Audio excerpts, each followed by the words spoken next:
The Fog Symphony by Michael Lyons. Commander McKnight energized the fog horns on the Golden Gate last night.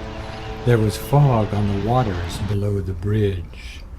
Some sleepers were awakened to this familiar San Francisco treat, keeping a regular beat on the seconds. And I, lying in bed before dawn, thought, wow, how I've missed you. Haven't heard you in a long time. Spring must be on the wing. I heard the Fog Symphony in the drone of the fog horn's moan, doing the low, low basso profundo, in call and response of an otherworldly quartet. The sound travels differently, bouncing off the hills in the still silent fog, holding the reverberations in a resonance cavity with the buildings downtown. I thought of names for the players. There was Auld Langhorne taking center stage on the bridge. Above him was Cornelia with her two tweets and a singer. Another major player was Long Gone Ron on the 3rd Street Bridge by the Ball Yard. There were some other pickup players in the Coast Guard band who harmonized in aleatory chorus with the cacophony. They were set to play all night. These sentinels standing guard on the bridges bounced their low, penetrating sound around so that it staggered like shadows and leaned on the other players, a sound that was music to the ears of the drunken sailors chugging home in the wee hours of the night. We're all far from home.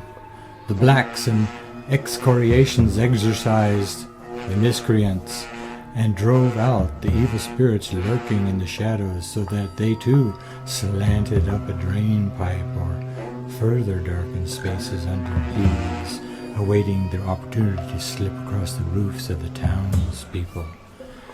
Those living near the ancient dead in Mission Dolores could hear it. Jerry Attrick, an old boy in the Castro, could hear it, and he is deaf in one ear.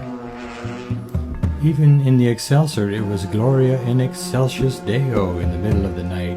Haywood Yablomi thought it was louder than the squabbling crackheads in the Tenderloin. Roland in Hayes Valley thought he was going insane. Don't bush into my car. A claims adjuster in Pacific Heights had to turn the fan on to drown it out. He prepared a tort. Fondle my balls.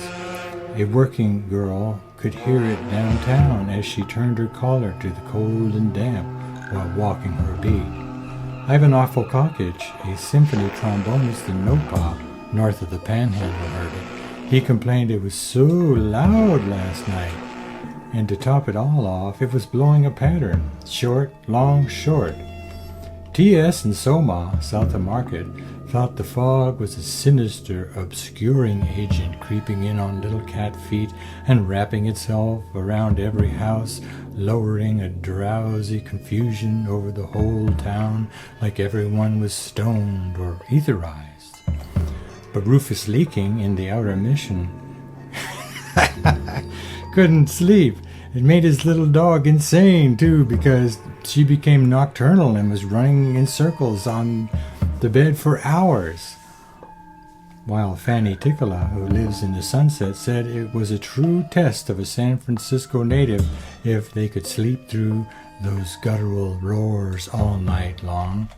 In Dogpatch, Senator Jack S. Vogbound, visiting our fair peninsula from the Sacramento, decided to keep funding the horns, understanding it was much better than having a container tanker hitting a bridge. The fog moved through like a herd of mastodons trudging through tundra, rubbing up against everything, led by the bellows of the fog horns calling them. I got up early to follow its passing.